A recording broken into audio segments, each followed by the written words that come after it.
Le pacte européen sur l'asile et la migration fait un grand pas en avant.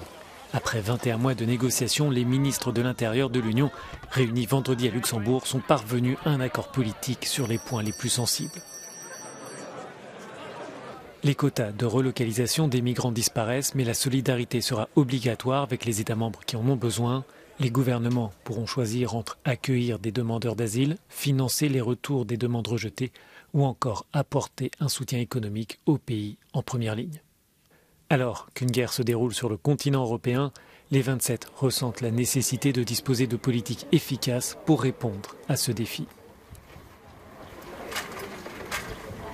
Je pense que ce qui s'est passé avec la Biélorussie et ce qui s'est passé avec l'Ukraine, dans un contexte extrêmement différent évidemment de ce qui se passe en Méditerranée, a créé une sensibilité différente. Chacun, évidemment, est concerné par le continent européen, par ces questions migratoires. Et il n'y a pas des pays qui ne seraient pas concernés et d'autres qui le seraient.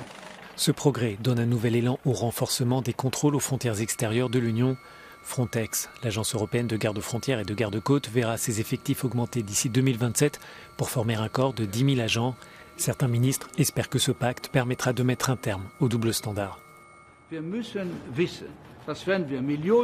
Nous devons savoir que si nous pouvons accueillir des millions d'Ukrainiens, nous pouvons aussi nous occuper de milliers de personnes qui ne viennent pas d'Ukraine, mais du Sud, et qui souffrent des mêmes conditions et qui ont une autre langue et une autre religion.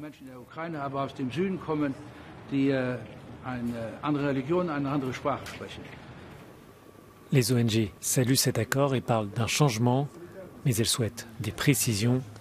Cet ensemble de règles et de recommandations doit permettre à l'Union européenne de ne plus revivre le chaos observé en 2015, lorsque la Grèce, l'Italie et l'Espagne se sont retrouvés seuls pour accueillir des milliers de demandeurs d'asile qui fuyaient la guerre en Syrie.